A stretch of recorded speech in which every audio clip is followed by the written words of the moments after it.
It's 7:36 right now, and it's shaping up to be one of the safest summers on record for the NYPD. Gun violence is down more than 20% from this same time last year. So back in May, we logged one of the safest Memorial Days on record. Now we want to check in about the July 4th weekend. We're joined by Chief of Department John Chell to break it all down for us. Chief, great to have you here. Hey, guys. What happened? You wanted to leave Kaz Daughtry at home today?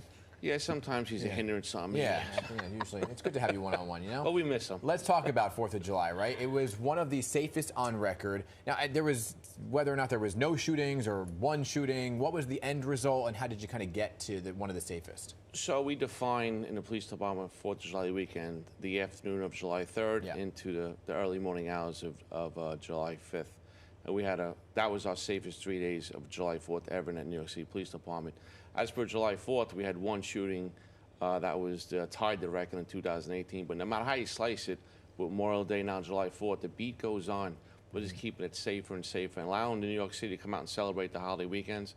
And the NYPD keeps you safe, so we just keep moving. What do you attribute that to? Safety reduction zones, or? So first, I always say we have the greatest cops in the world, greatest detectives in the world. Taking guns off the street, the safety zones, we have 72 of them that are really outpacing everything we do. We're keeping it safe on the street level. Just think, this year we have 1,000 less people robbed in the city this year. 1,000. That's 1,000 less victims. So between the zones, our cops, we have a good executive team. And listen, I have to say, and Eric Adams, he allows us to do our job. He's been doing it for years. He supports us. He funds us. He gives me what I need to get my job done. And as a collective, the residual results are bearing fruit, as you see. We got to keep going. We cannot go backwards.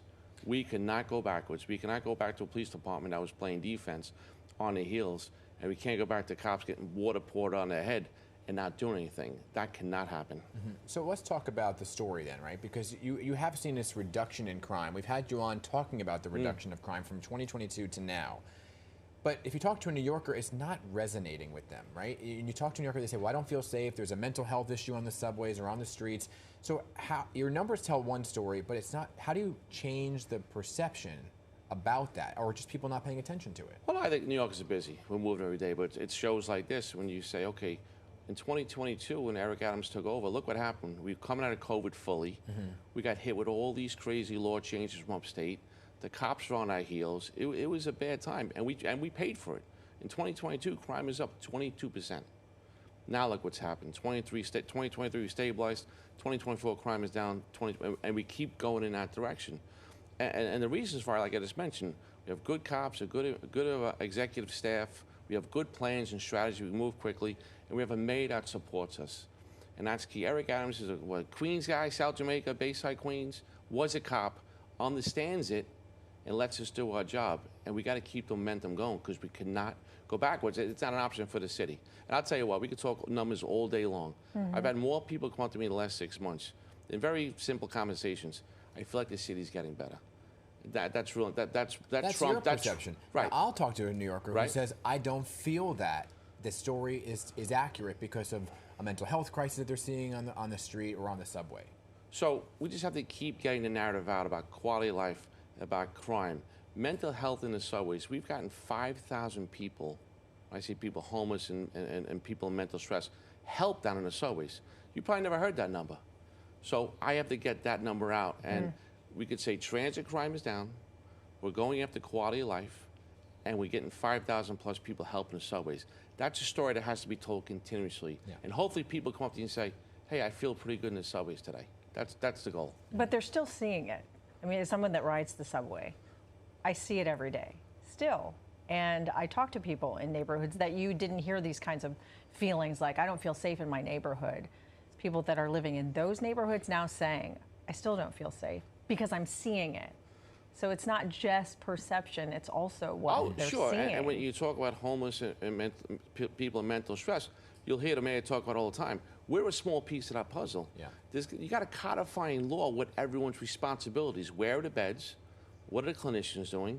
Just to give someone a pill and send them back on the street is not a system.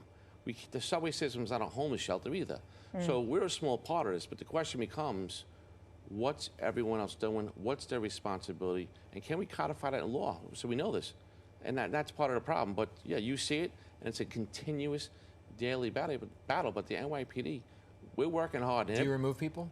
We remove people when we have to, absolutely. We get people, we go out with our PATH program in transit, we go out with clinicians. We keep the clinicians safe as they do their job, and we do our job.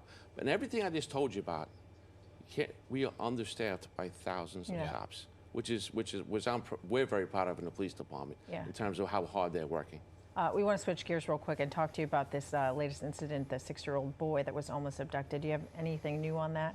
Yeah, the horrible incident. You saw the video. The homeless person picked up the child and looked and threw the child down, and the parents, rightfully so, went after him, and the public got involved, and our cops were down there and took him off the street. Very, very, very scary. Very scary moment for any parents. And they were spending the day at the boardwalk. Yeah. They went to the amusement park like every other New York City person does, and to be confronted with that was terrible. Quickly on drones, they've been used to kind of spot these sharks around the areas, but also on July 4th, I understand the FBI took down some drones that were kind of hovering around the fireworks, right? How do you take down drones? Do you have the ability to take down drones? So we do not have the ability to take down drones. The FBI and the federal government has the ability to take down drones. We need that ability in New York City. If any place in this world, New York City needs drone mitigation.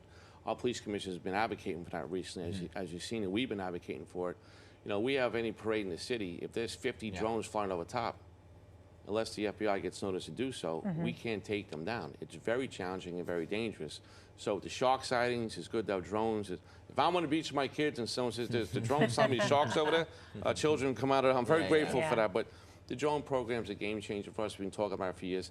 We need that mitigation piece now to be able to take them down safely and keep people safe. Good. All right. Thanks so much for coming in. It's a pleasure. Kaz used to stay here. Kaz is, right now, he's just waking up. We don't know where Kaz is right now. He got a little extra sleep this morning. You wake up early. All right, 7:43. Good to see you.